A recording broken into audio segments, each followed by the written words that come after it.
Good morning, everyone. Welcome back. Today we will talk about confidence intervals. Specifically, we'll discuss about the confidence intervals from Z distribution and the confidence intervals from T distribution. This is probably something you just started in Stats 2110, but didn't go too much in depth. So we're going to go much more in details here and learn how to compute a confidence interval, learn how to compute sample sizes based on certain confidence and things like that. Okay, so we will discuss about the Z distribution, okay, and the confidence intervals from the Z distribution, and the major assumption there is that we have our population variance sigma known, and we'll talk about T distribution based confidence intervals, and the assumption there is that we don't have sigma. Okay, so sigma is unknown, so we approximate or estimate sigma by S, which is your sample standard deviation, right? Your population standard deviation, we don't have it, so you estimate it by S. And we'll talk about sample size, and we'll also talk about population proportion towards the end of this chapter. So the reasoning behind confidence interval is that there is randomness in your data, right? So if you take samples and you get, let's say, a mean of that sample, right? Well, if you repeat it multiple times, you're going to get different means, right? You take a sample of 10 students in your class, find out their age, take another sample of another 10 students, find out their age, and some other 10 students, and they can overlap, find out their average. You're going to get different values for their sample means, right? So the mean of those means is supposed to be the population overall mean, and the standard deviation of those means is represented by the sigma over square root of n, as we talked about in chapter 7, right? So the reasoning is, well, if we get a bunch of different means, well, which one of them is exactly going to be the population mean, right? Can we then create some bounds within which this population mean is going to reside? Okay, so we're going to use central limit theorem to do this, okay, and we're going to assume that the distribution is normal. Okay, those are two key assumptions. So for example, go back to that gas mileage example. You have a sample of 50 cars. Okay, you assume that it's normally distributed. You know that the standard deviation was 0.8. If you remember this was our example, the previous chapter. So you know that the standard deviation of the sampling mean is 0.113. Okay, that's sigma over square root of n. Okay, and then if you wanted to find out the probability that a sampling mean will be within, let's say, plus or minus 0.22, and that 0.22 is 1.96 times sigma of x bar, right? So this is 0.113 times 1.96, then that probability is 0.95. Where do you get this 1.96 from? That 1.96 is the Z value, okay, when your probability or confidence interval is 95%.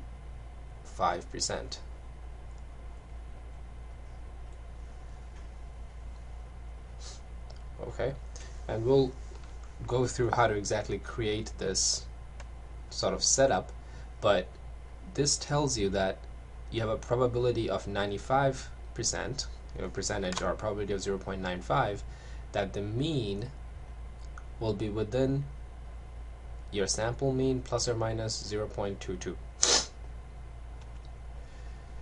Okay, so that 1.96 that we talked about is the Z value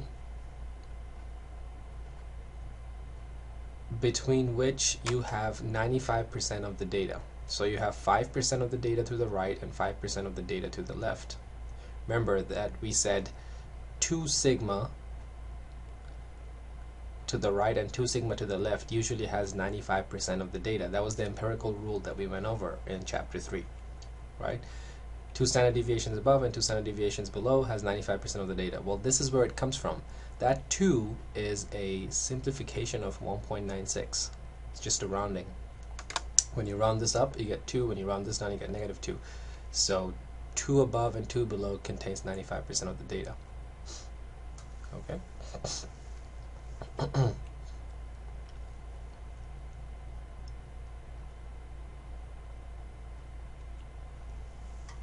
So if you assume that the sample mean is 31.56, this was our example from the last chapter, well then we get a bound or interval which is x bar plus or minus, this was z value, we're going to call this z critical. Okay, we'll go over what that means. Z critical times sigma of x bar. That's what this interval gives.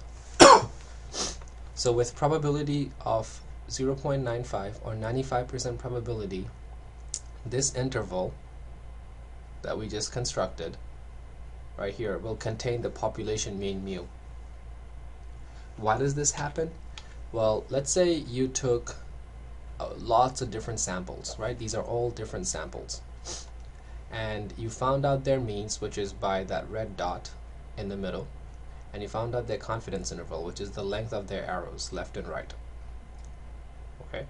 Well, if you took, let's say, that many different samples, well, 95% of all the samples will be in 2 standard deviations up and below in the entire distribution. There will be 5%, let's say this dot right here is outside most of the ranges, right? But most of them will be within 2 standard deviations from the sampling mean. Okay, now the big takeaway from all of this is that in fact we don't need to take all those different samples that we did here. We can take one sample, really just one simple random sample of size n excuse me, and relying on the property that we know that the sample mean is normally distributed and its mean is mu and standard deviation is sigma over square root of n, we can then say that with 95% confidence the population parameter mu will be within 2 standard deviations from the sample mean. So you take a sample mean, you construct 2 standard deviations above and 2 standard deviations below. Between those bounds, the population parameter will be in those bounds with 95% probability. You notice that here you may have outsiders, you may have some samples, and that's that 5%. But with 95% confidence, you can say it's going to be 2 standard deviations above and below. And that 2 is a estimation or approximation of this 1.96. Only 5% of the sample means will be farther away from the population mean. Okay? So that's the big takeaway from the central limit theorem and about confidence intervals. Now in this example, we assumed from the beginning that you have a confidence level of 95%.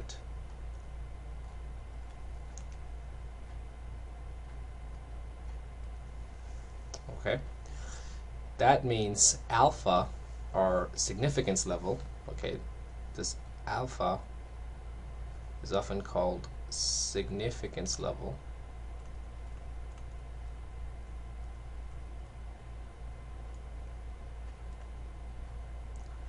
is going to be 0.05, which is basically 5%. You can say that as 5%, or you can write it as 0.05. It is 100 minus the confidence level.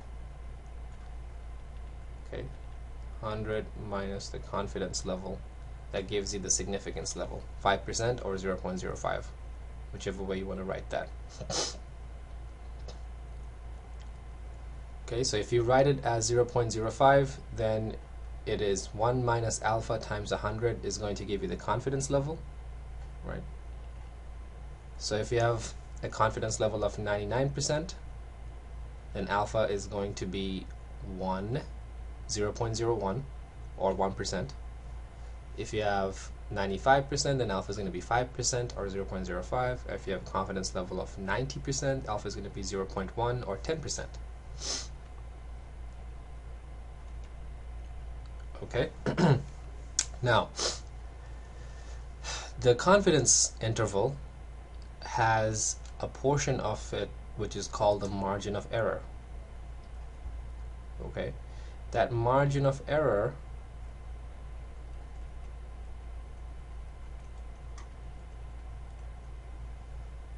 M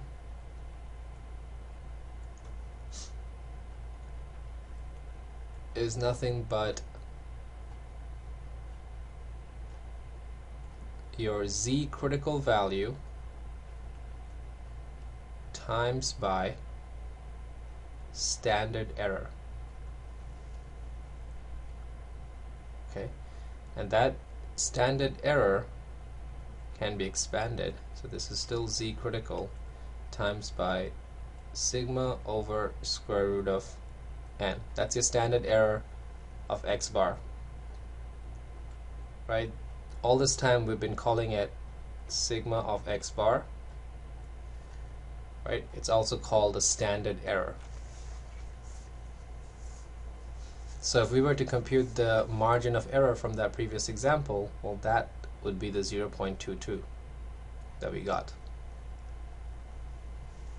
What this tells us is that from the mean, from the very bottom mean, if you go one margin of error above and one margin of error below the mean, the area in between those bounds underneath the Z distribution is basically your confidence. So if you're 95% confidence, then this whole area is going to be 95%, and the margin of error is going to be 2 standard deviations above and 2 standard deviations below the mean. And this would mean that the outside part is going to be your 100 minus the confidence level divided by 2. So if it's 95% there, then this part's going to be 2.5%, and this part's going to be 2.5%, giving to 5% altogether, plus the 95, giving you 100%. Excuse me. Okay. So we said the margin of error is going to be dependent on the Z critical times sigma over square root of n. But note that here, when you're constructing a confidence level, this is your Z critical. Okay, Z critical is different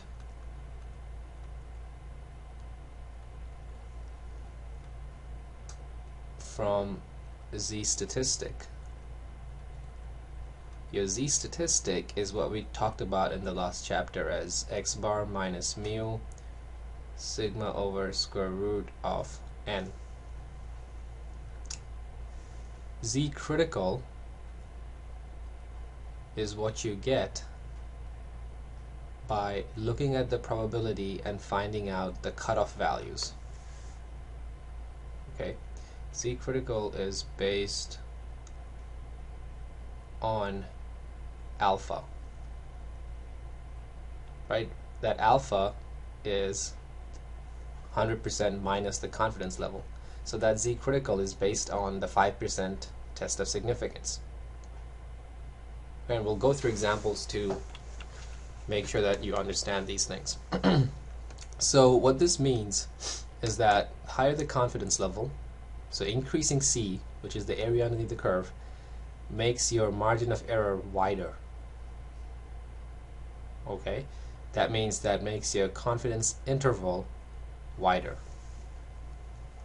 Okay, so higher the confidence implies larger the margin of error, which implies wider confidence interval.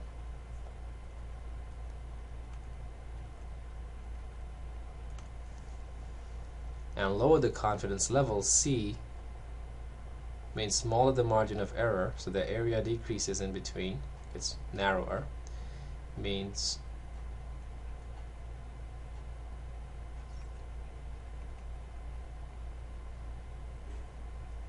thinner confidence interval.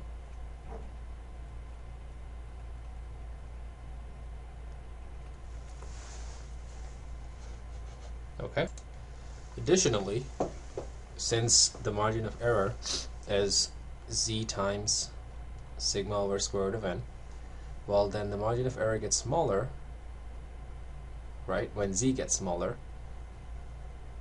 and that z critical depends on the confidence level, right? So smaller the confidence level, smaller the z value, and therefore smaller the margin of error. It also gets smaller if sigma gets smaller, right? Because it's directly relational. The margin of error gets smaller, therefore confidence interval gets smaller if sigma is smaller. And it's inversely proportional to sample size. Sample size is in the denominator. So margin of error gets smaller if sample size gets bigger. It's inversely proportional. So overall, a confidence interval can be expressed CI as the mean plus or minus z critical. Okay, we call this z critical, and it's denoted by alpha by 2, and we'll talk about why that is, times sigma over square root of n. And that z critical, the alpha by 2, remember we said this z value is different than z statistic, which is the formula that's x bar minus mu divided by sigma over square root of n. Right, so that's different from this z critical. This z critical depends on alpha, which depends on the confidence level. Right? It is to say that once you have a normal distribution, then if you have 1 minus alpha in the middle, right, if alpha is 5%, then this is 95%, right? So if you write alpha as 0.05, then this is 0.95. Well, then this part over here is alpha divided by 2, and this part over here is alpha divided by 2. It's symmetrical. Right? This whole area and this whole area. Because this is alpha divided by 2 plus this is alpha divided by 2. When you sum them up, you get alpha, then this whole area in the middle is 1 minus alpha. So that's where you get this z critical value down here. This is z of alpha by 2 and negative z of alpha by 2. You use these values to construct a confidence interval. Okay, so let's look at an example. You have fees of banks. In 292 bankruptcy cases, the fees had a mean of 1078 and a standard deviation of 592. Assume that we had large enough samples, and you could tell that this was sigma. This was the standard deviation of the population. Okay, so what is the distribution of the sampling means? Any guesses? Remember, we said the distribution of the sampling means in chapter 3, we talked about this for the entire chapter, is going to be approximately normally distributed, right, with a mean mu and standard deviation sigma, but we're talking about the mean, so sigma of x bar, right, which is equal to normally distributed mu and sigma over square root of n. That's the distribution that we're talking about. Okay, now mu, you know the best estimator for it is just the mean, but you have to find out what sigma over square root of n is. You know sigma is 592. Okay, so 592, so sigma over square root of n is equal to 592 divided by square root of 292. Okay, and that comes out to be somewhere around 34.6. So then you can say that the mean is approximately normal distributed, okay, approximately normal with that mean and that standard deviation. And then it says find the 95% confidence intervals, or the middle 95% of sampling mean distribution. That's basically the 95% confidence interval. So we said, well, if it's 95%, it's roughly 2 standard deviations above and below the mean. You already know the mean, plus 2 times what we just found. Okay, so that is basically the confidence interval, x bar plus or minus 2 times sigma of x bar, which is another way of writing x bar plus or minus 1.96. Remember, 2 is just the approximate version of 1.96 times sigma of x bar, and we call this the standard error. Right, so this is x bar plus or minus 1.96 sigma over square root of n.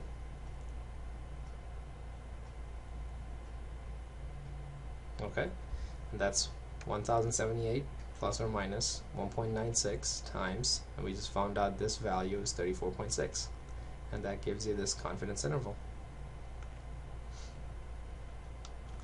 Okay, so overall what you really want to remember is how to write a confidence interval for the z distribution. Again, this and this are your z critical values.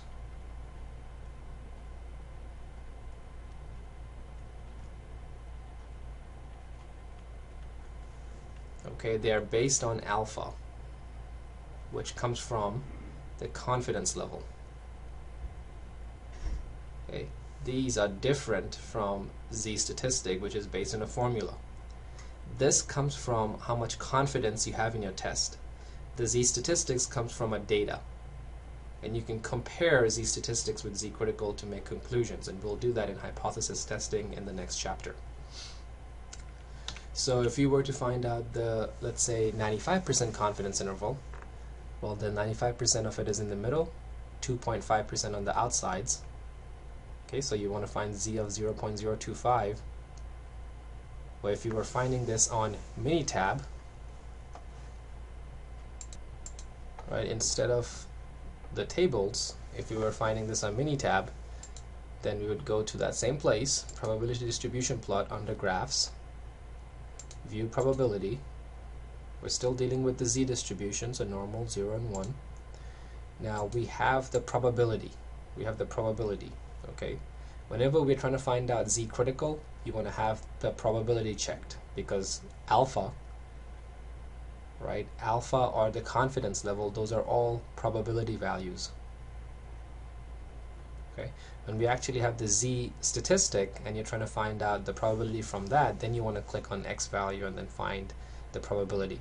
But we're given the probability here, so we know that we're trying to find two-sided. It's both sides. Confidence intervals are always two-sided. You want to have 2.5% on this side and 2.5% on this side. So the probability is 5%, 0.05. If you click OK, you get your plus and minus 1.96, which is exactly what we have here, the 1.96. Okay. Similarly, if you were trying to do this for 99%, right? Go back to Minitab, same place, view probability, and instead of now having 0.05, you have 0.01 because it's 1%, right? And that 1% is going to be divided equally on two sides as 0.5% and 0.5%. Minitab will divide it for you, right? You just have to put the total value of alpha in this box right here. That's 1% because 99% of it is in the middle. 1% on the two sides together. Okay, and click OK, and you get 2.576. If you go look at our thing, we have 2.576. This is just the rounding, so you get 2.576. Okay, so that's some of the common ones. Another common one is 90%. If you want to have 90%, so this has 95%, this has 99%. If you want to have 90%, again, going back the same place, now we change it from 0.01 to 0.1 because you want 10% on the two sides combined.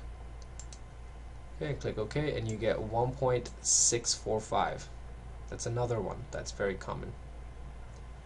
Okay, 1.645. So instead of writing x 2.575, you would write 1.645 in that to construct the confidence interval. Okay.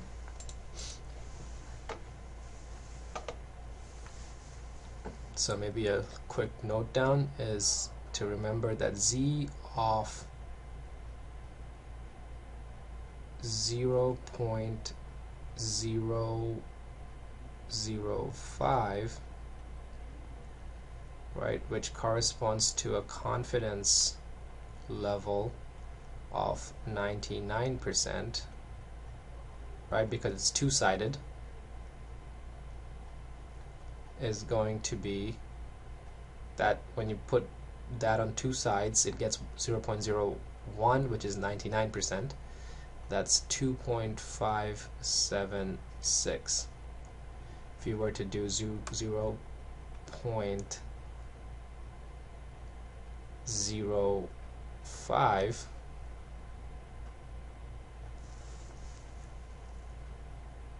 okay, that gives a confidence level of 90%. So again, this is plus or minus 1.645. The other one is z of 0.025, and that gives a confidence level of 95%. That would be plus or minus 1.96. So these are typical values that we're going to use a lot in our class. And so you'll almost memorize these by the end of this class, this semester. But you can always go to Minitab to plug in these values and exactly find out these numbers. Okay, so let's look at an example. You're looking at a ratio for banks, and there's 110 of them, and you know that that average, right, the mean, is 76.7. And you know the standard deviation, S, is 12.3. The sample is large enough, so we can assume that S is the same as sigma, so sigma is 12.3. Okay, you want to find out the 95% confidence interval. Well, first thing first, we got to find out what our Z critical is going to be. Any guesses? Remember, we're trying to find out, for the first part, a 95% confidence interval. So what does this imply? What is our value of alpha? 5%, right? 0.05. That's the leftover from 100. And if you have 0.05, well then you want it on both sides. You want 2.5% on both sides, so you're looking at 0.025, and then we said that is the same as plus or minus 1.96. That's our value. Okay, and you know sample size is 110. Well, then it's just then fitting it into a formula. You have x bar as 76.7. You have z critical now at 1.96. Sigma is 12.3. Square root of n is 110. You have that confidence interval is therefore then 74.4 to 79. Okay, so this is how you always write an interval in between parentheses with a comma in between. The first number is the lowest bound. The bigger number is the upper bound. Then for the second part, it says suppose there were only 25 banks in the survey. Well, then nothing changes really except for the sample size. And what would you expect? Would the interval get wider or narrower with a decrease in sample size? It would get wider, right? We decrease sample size, so our confidence interval gets larger. Smaller sample size, larger confidence interval. It's inversely proportional. It's in the denominator. So decreasing this increases the whole thing. So therefore our confidence interval got wider.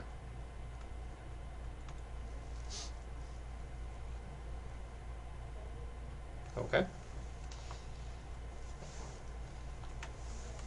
So that's what we do for constructing confidence interval for the z-distribution. Now in all of this, the big assumption was we somehow knew the value of sigma. Right? We somehow knew the value of sigma. What happens if we don't know sigma, the population standard deviation, which is typically always the case when you're going to go work for a company, right? How will you ever know the standard deviation of all the parts that's ever made by a machine? How will you ever know the preference of pizza topping of all human beings when you go work for Pizza Hut? How will you know the best optimal gas per mileage made ever for all cars? It's very difficult to know about the entire population. We take samples and then infer about the population. So typically we don't know sigma.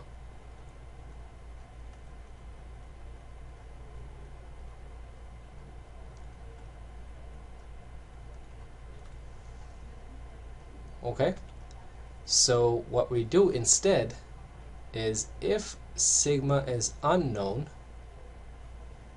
we're going to use our S, a sample standard deviation, to estimate our population standard deviation, and instead of the z-distribution we're going to use something called the t-distribution.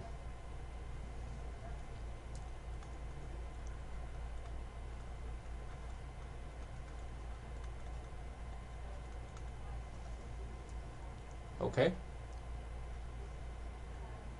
a little fun fact, the t-distribution, the person who found it, it's called a student's t-distribution.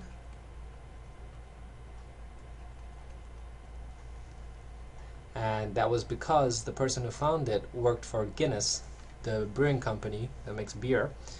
And when he found it from all his experimentation that he ran, he wanted to publish it. But Guinness had non-disclosure agreements that didn't allow him to publish his results. And so he published his results under the pen name Student. So it's called Student's t-distribution, and he published it.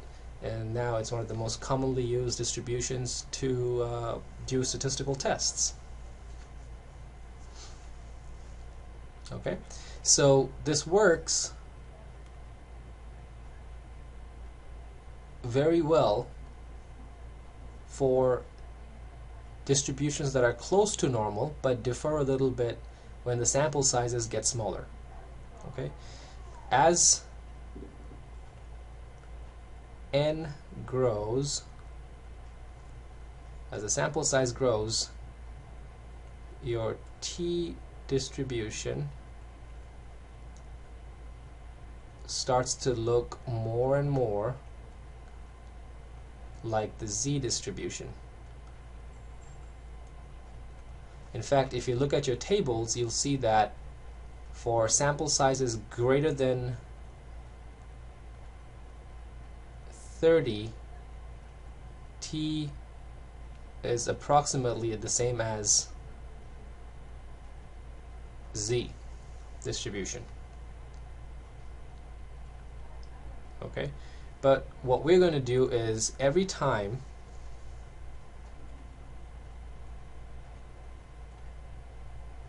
we don't know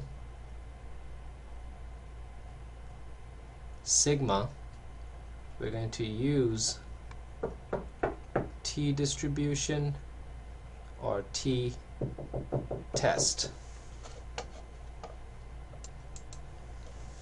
Okay, now the one thing that we have to pay attention to is that the t-distribution,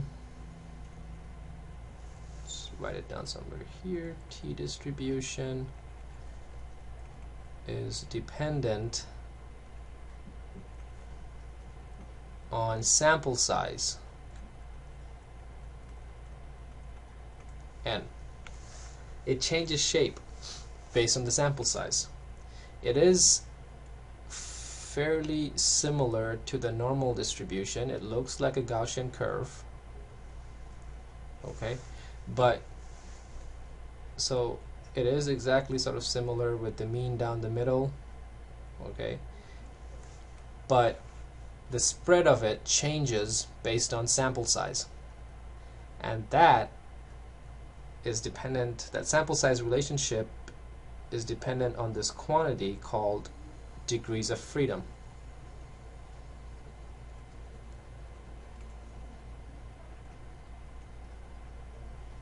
And you'll see this for other distributions as well in a few more chapters. Okay, so the z-distribution is independent of sample size.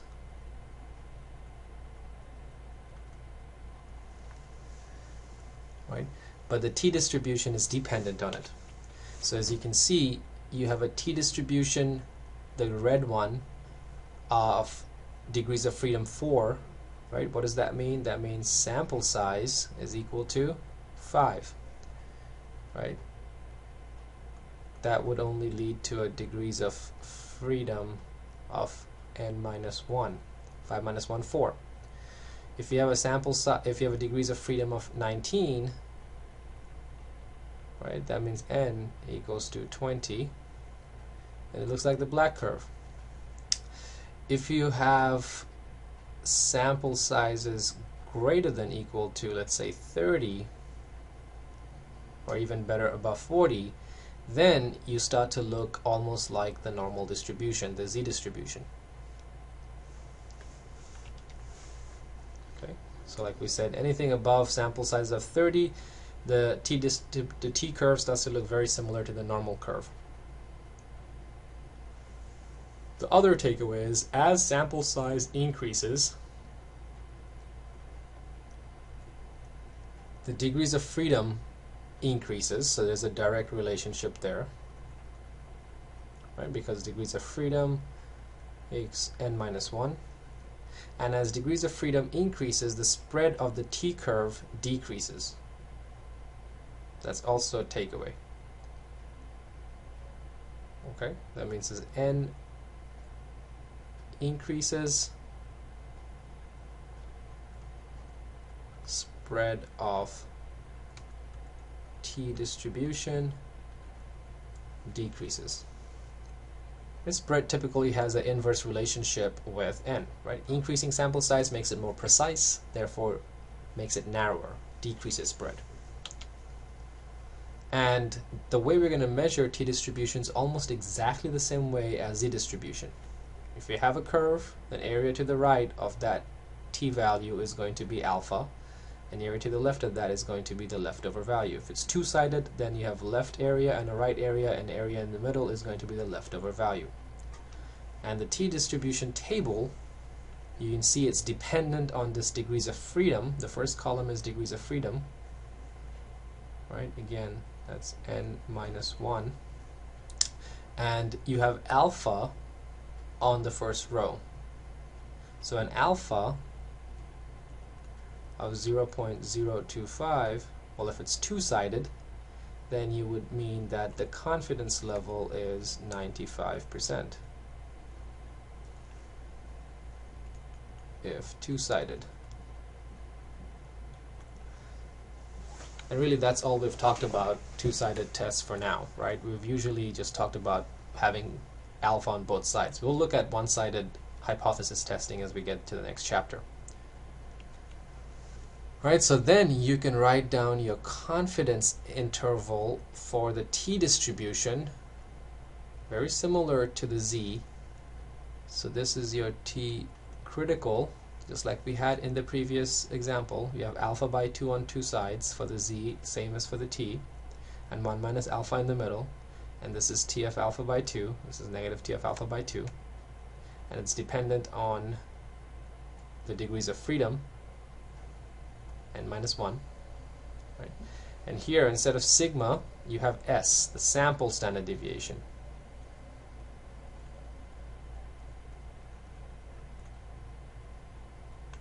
Right? This usually we always have, right? We always have sample size, because a sample is something we can always get. And we always usually have sample mean.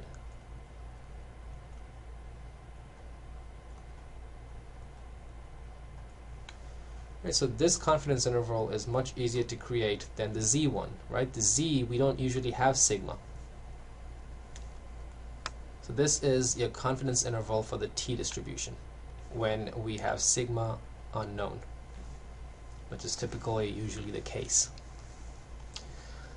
Right, and we see here now directly as you increase sample size, right, 10, green one is 30, orange one is 50, you start to get narrower and narrower. Okay, so standard error decreases as you increase sample size. That's the relationship that you see there. The larger the sample size, smaller the spread in the distribution. But it decreases at the rate of square root of n. Now, based on that, what can we do? Well, we can compute sample size. Okay, remember, we said the confidence interval is x bar plus or minus the margin of error, which is x bar plus or minus z critical, right, times sigma over square root of n. Now, if someone told you that I am willing to accept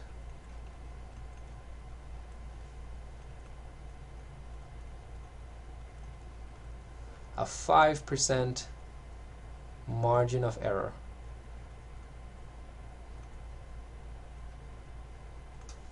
okay, well then you know that this whole thing is 5%. It's the margin of error. So then I can work backwards to say 0.05. Well, whatever that value is, we're trying to find out. Let's say 5% off. You're looking at a mean and it's miles per gallon. So some miles per gallon value. 5% of that miles per gallon value is going to be equal to z critical times sigma over square root of n. Okay, so this is my margin of error. Well, then I can take m to the other side. So square root of n is equal to z critical times sigma over m. That's the margin of error at 5% times mpg. And then square both sides. n equals to z critical times sigma over m, the whole thing, squared. And that's how you get the sample size.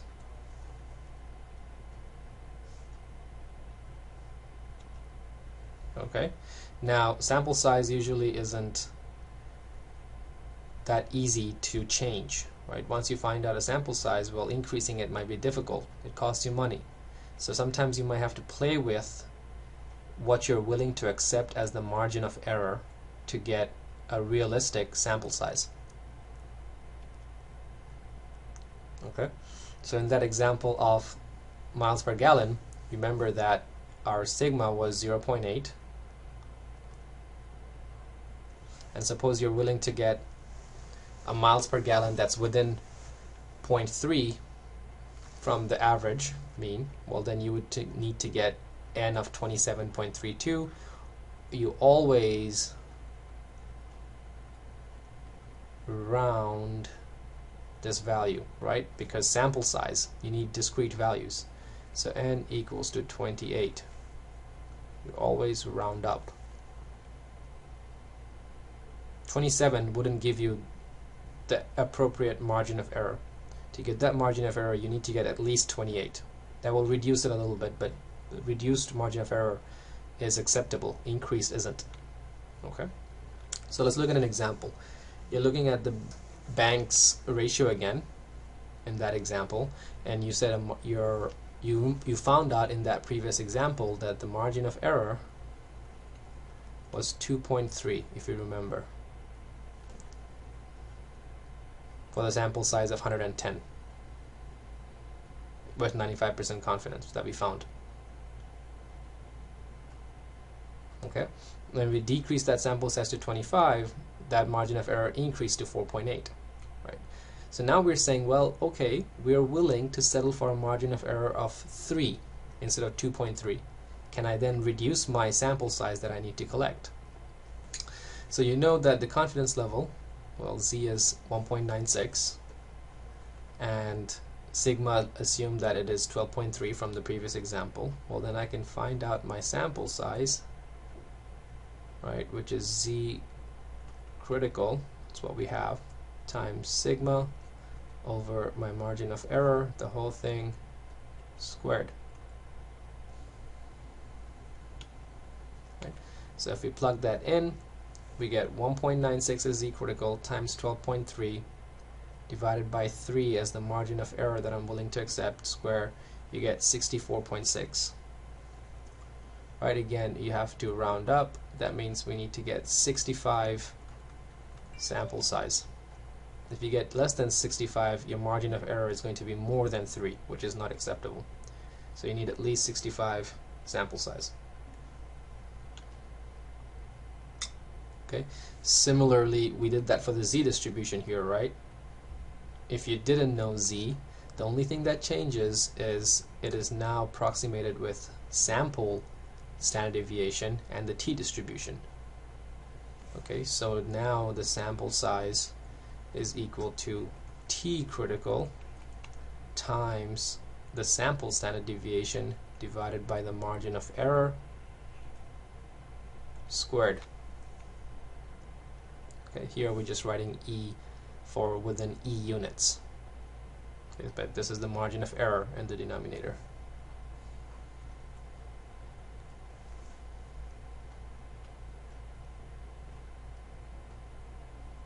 Okay. Now, for that car mileage example, your sample standard deviation was 0.75. It was a little bit different than 0.8. And if you put in the correct t value, you're going to get the appropriate sample size. And this would say that n is equal to 50. So you need to collect 50 sample size to be within 0.3 of the answer. And this t critical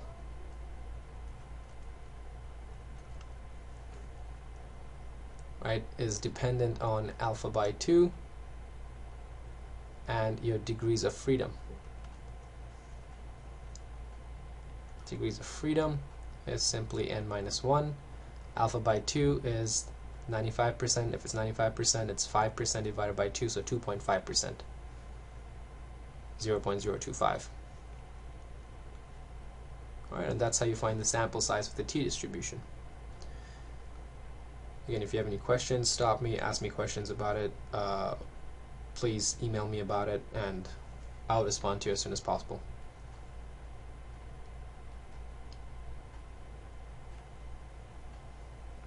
Okay, now we move on to confidence intervals for proportions. So all this time we've been talking about confidence intervals of means.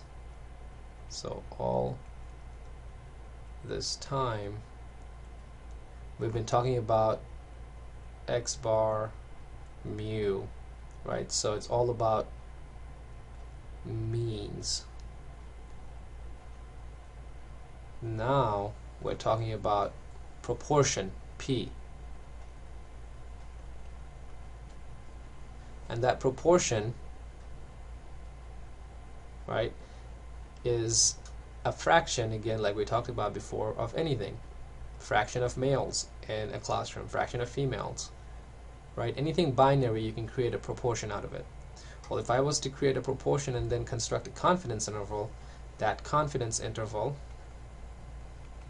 is going to be the proportion that I get from my sample plus or minus, and here we have to use the z distribution, so z critical, times the standard error, which is p hat 1 minus p hat divided by n. So this whole thing is the standard error.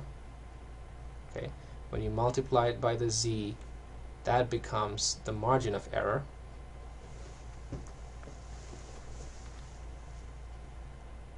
Okay, and we use the z distribution if and only if these two assumptions hold.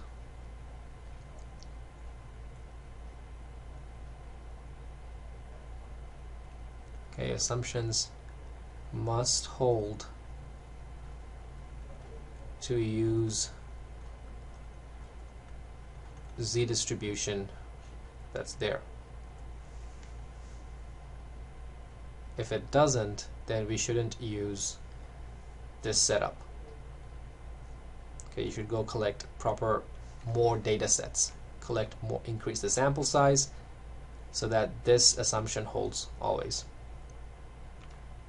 Okay, so if you were to compute the confidence interval for an example, you knew that you have a cheese spread example, you have a proportion of 0.063, that's just a data point.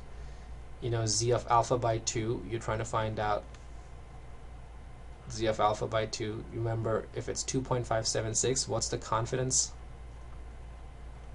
from this?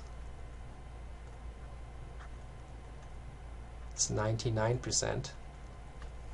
Right? We said if confidence level is 99%, well, then you're trying to find out z of 0.01 divided by 2. It's a two-sided thing, right? Which is equal to z of 0.005, and that's plus or minus 2.576. So confidence level is 99%. P hat again repeated there. This is 1 minus p hat divided by sample size of 1,000. That helps you get a confidence interval for the proportion. Okay, and similarly you can exactly find out the sample size just like we did for mean using this proportion information. Okay, so sample size is based on population proportion p, 1 minus p, times z critical divided by my margin of error squared. So this you have, this you can get from your confidence level. It just depends on these two values, and this is not p hat. P hat you can get from the sample. This is from the sample, but these p values are from the proportion. Now usually you have some historical data that you already know. Maybe you know that 50% of BGSU students have always been males, or 70% of BGSU students have always been females. you can use that historical data to estimate the population proportion P. But when you don't have any idea, then when no prior information, you want to use P equals to 0.5, because that is the most conservative estimate that will give you the most accurate results. If you use a P of 0.5, your sample size will be large enough to get the correct margin of error.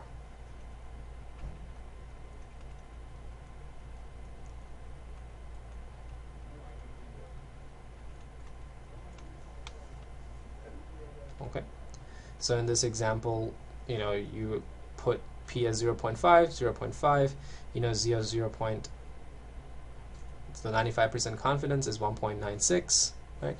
And you want to be within plus or minus 0.02 as the margin of error.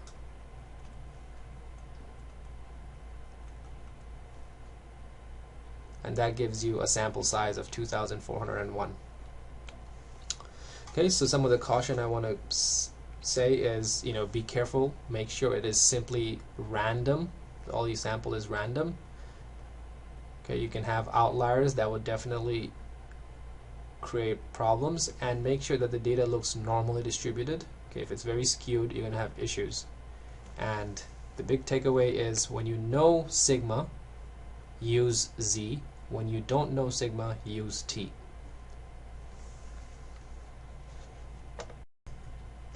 Okay, now let's practice some of the questions that we can get from confidence intervals. So in this question, it says, suppose you were told that a 90% confidence interval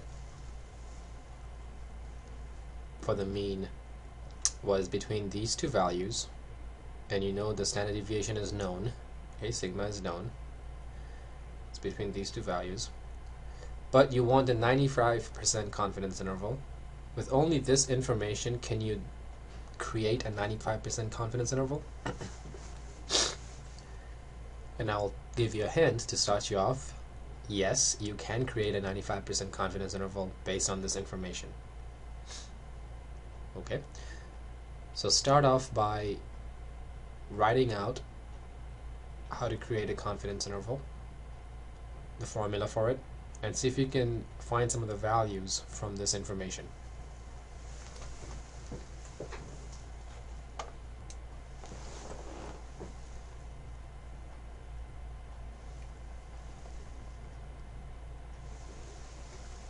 Okay, I will start you off a little bit. So you have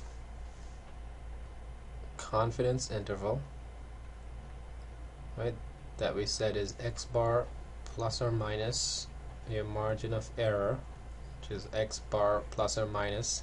Now you need to know if it's a z distribution or t distribution.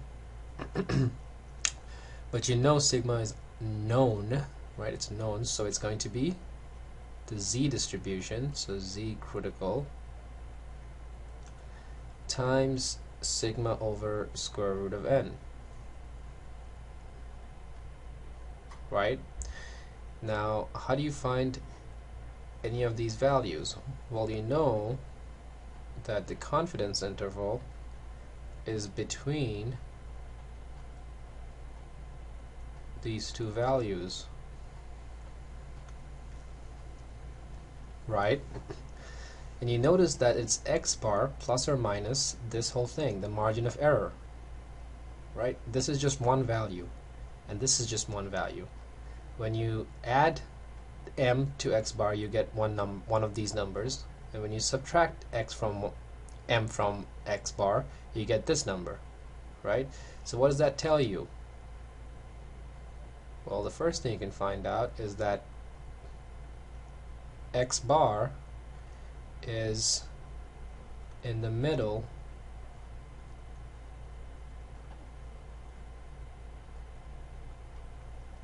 of the confidence interval.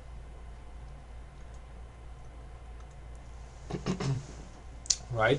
So you can find out x bar as the middle point, 300 and 29.87 plus 356.46 divided by 2.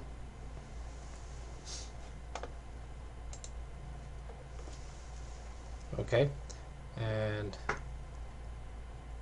that is equal to 343.165. Okay, and what other value do we know? We know it is the 90% confidence interval, right? 90%. So we know this is Z critical. So if it's 90%, then you have 90% in the middle, and alpha divided by 2 is 0.05 and 0.05 on two sides, right? 5% plus 5% gives you 10%. That's why the confidence interval is 90% in the middle. So you're trying to find out Z of 0.05. This is negative, this is positive Z of 0.05. And these values, if you remember from back in the slides, or if you just go to Minitab to find it, you know that the 90% confidence interval when Z is 0.05 is plus or minus 1.645. So this is the plus, and this thing is the minus of 1.645. Right, so now you can create this confidence interval, and so you can say x bar plus Z of alpha by 2, or critical, whatever you want to call it, times sigma over square root of n. Well, this is equal to 343.165 plus 1.645 times sigma over square root of n is equal to the right hand side. When you add it, you get the right hand side. When you subtract it, if this was a minus, then you would get the left hand side. So you get 356.46. Now, do we need to find out what these individual values are? Not really, right? Because when this is the confidence interval for 90%. Okay, when we're trying to do the confidence interval for 95%, what do I need? I need x bar. Well, I already have that, 343.165. Plus or minus, what else do I need? Z of the Z critical, right? Z of alpha by 2. Well, for 90% it's 1.645, but when it's 95% you're going to have Z of how much? On this side you need 2.5%, on this side you need 2.5%, so that is 95% in the middle, right? So Z of 0.025 and negative Z of 0.025, and that's equal to plus or minus 1.96. Right, so you know this value, this is 1.96, and then you're going to plug in sigma over square root of n. Notice that this total thing is the same as this total thing. You don't really have to find out what sigma is or what n is. So what you can do is simply solve for sigma over square root of n.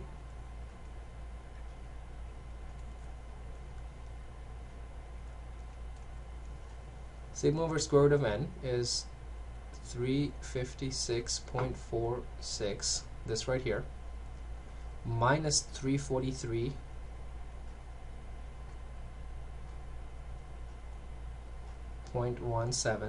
or 165, right? And then divide by the z value, 1.645.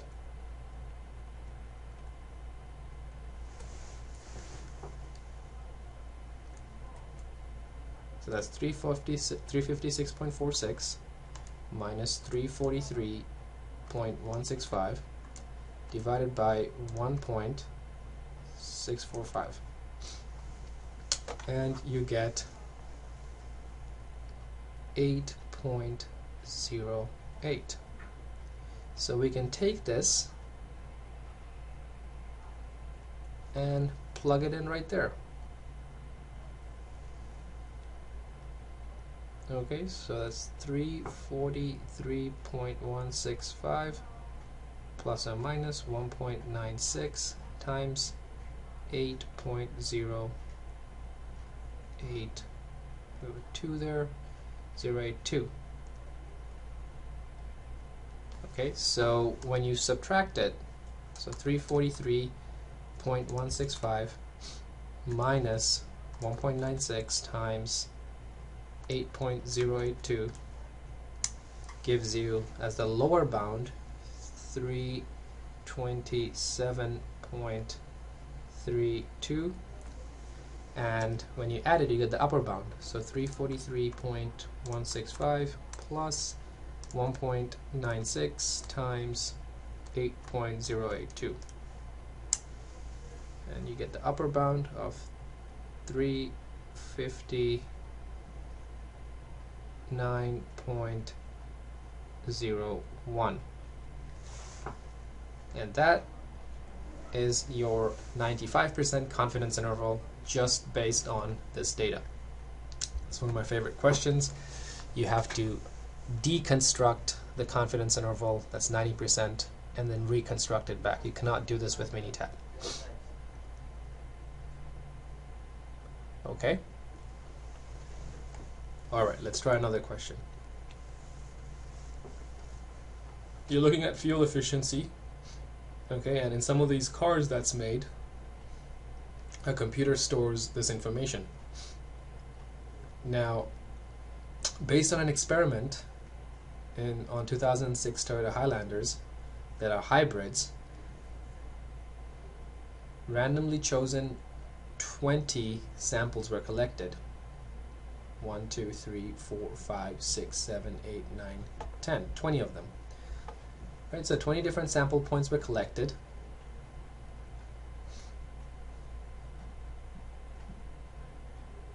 And they were collected while the cars were going 60 miles per hour. Okay, assuming that sigma is known, right? The sigma value is given to you. First find out what is the standard deviation of x bar, the sampling mean. Then compute a margin of error based on a 95% confidence level. And then give the 95% confidence interval for mu and say if what Toyota has been marketing or advertising as the average 27 miles per gallon metric, is that accurate, or is Toyota, what they're advertising, is that wrong? So while we're doing these, you should press pause and do these questions by yourself before I go over the answers. Right? So pause the video, try to do this before I go over the answers. Okay, so we're trying to find out first for part A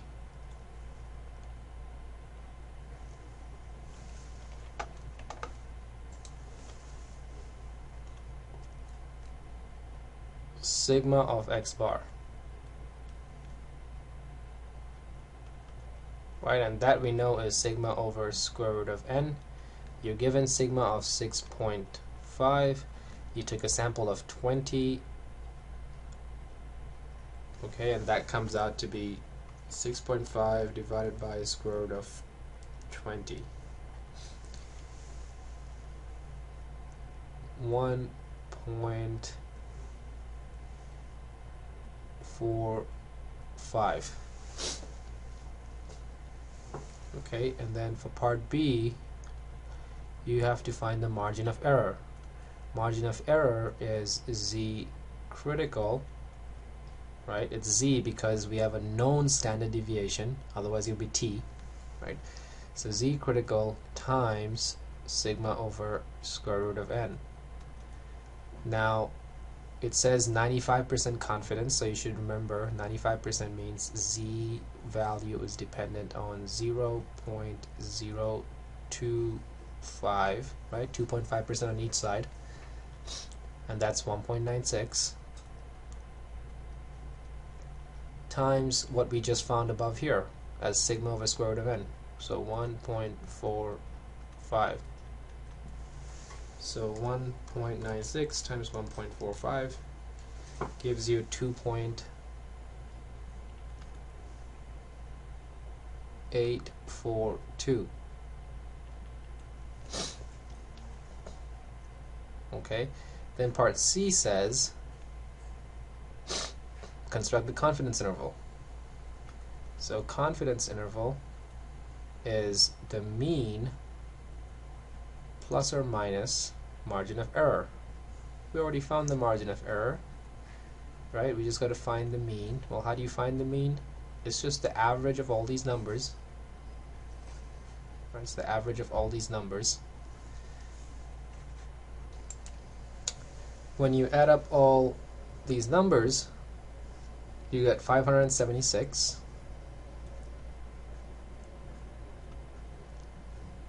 And there's 20 of them,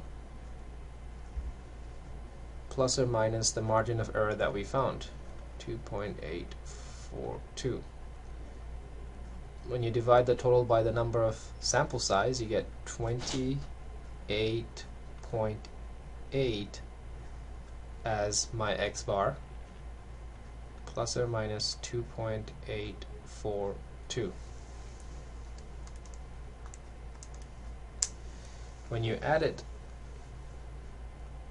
you get the right hand side bound, and that is 31.64. And when you subtract it,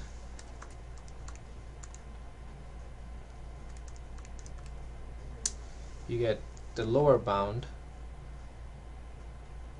which is 25.96. Okay, so now you found the 95% confidence interval.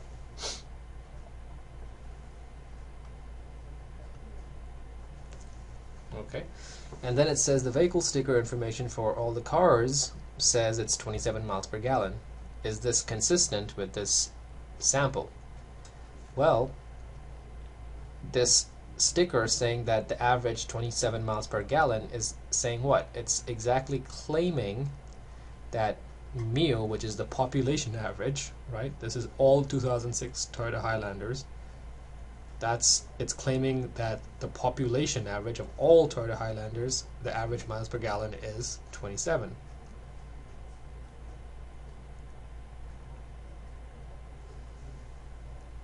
Okay, and since the definition of a confidence interval says that mu will be in that interval 95% of the time, well then for Toyota to claim that mean 27, well then it is correct. It is acceptable. Based on your results, your interval contains 27, and therefore Toyota's claim is correct 95% of the time, and that 95% is acceptable to claim it as all the time. So therefore Toyota is okay to say that the average miles per gallon of all their cars is 27 miles per gallon. Your experiment confirms it. So since mu is inside confidence interval,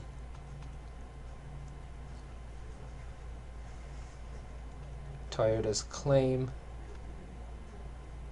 is acceptable.